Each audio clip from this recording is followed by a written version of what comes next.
राधे राधे भक्तों, हर माह के शुक्ल और कृष्ण पक्ष की त्रयोदशी तिथि को प्रदोष तिथि का व्रत किया जाता है। प्रदोष व्रत की तिथि जब मंगलवार को आती है तब उसे भौम प्रदोष व्रत के नाम से जाना जाता है।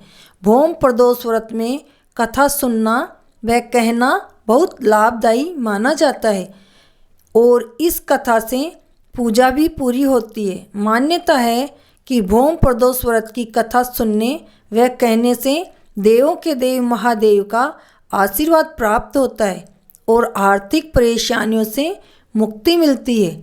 आइए जानते हैं भौम प्रदोष व्रत की कथा के बारे में।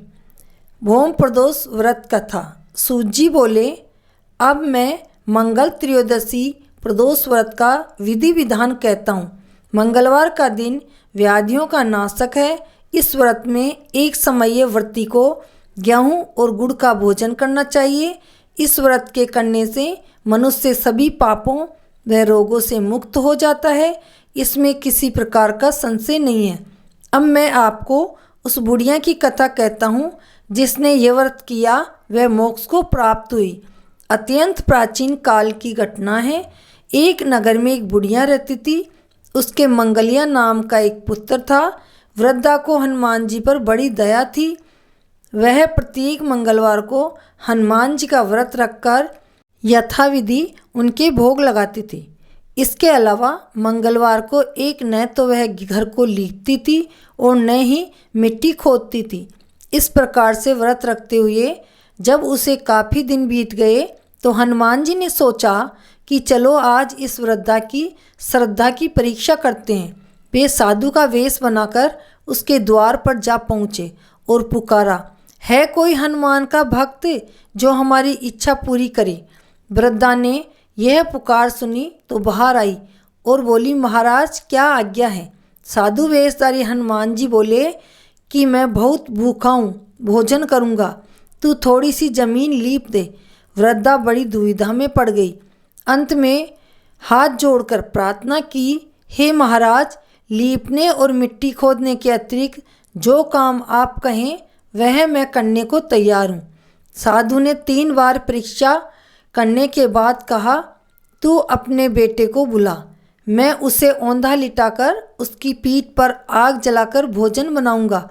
वृद्धा ने सुना तो पैरों तले की जमीन खिसक गई, मगर वह वचन हार चुकी थी। उसने मंगलिया को पुकार कर साधु महाराज के हवाले कर दिया, मगर साधु ऐसे ही मानने वाले नहीं थे। उन्होंने वृद्धा के हाथों से ही मंगलिया को औंधा लिटाकर उसकी पीठ पर आग जलवाई। आग जलाकर दुखी मन से वृद्धा अपने घर के अंदर जा घुसी। साधु जब भोजन को पका रहा था तब भोजन बनाने के बाद साधु ने बुढ़िया को पुकारा और कहा कि तुम अपने बेटे को पुकारो। तब वृद्धा आंखों में आंसू भरकर कहने लगी, अब उसका नाम लेकर मेरे हृदय को और दुखी क्यों कर रहे हो। लेकिन साधु महाराज न माने। वृद्धा को भोजन के लिए मंगलिया को पुकारना ही पड़ा। पुकारने की देर थी कि मंगलिया बाहर से हंसता हुआ घर में दौड़ा आया। मंगलिया को जीता जागता देखकर वृद्धा को सुखद आश्चर्य हुआ। वह साधु महाराज के चरणों में गिर पड़ी। साधु महाराज ने उसे अपने असली रूप में दर्शन दिए। हनुमान जी को अपने आंगन में देखकर वृद्धा को लगा कि जीवन सफल हो गया। तब भगवान ने उसे आशीर्वाद दिया और बुढ़िया का व्रत सफल हो गया। इस व्रत के प्रभाव से बुढ़िया धन धान्य से परिपूर्ण हो गई और मरण पर स्वर्गलोक को गई।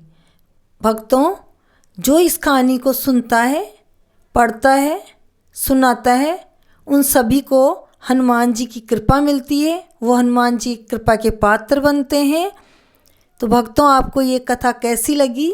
अगर आपको कथा पसंद आई हो तो चैनल को सब्सक्राइब करें, लाइक करें, शेयर करें। राधे राधे। जय श्री कृष्णा।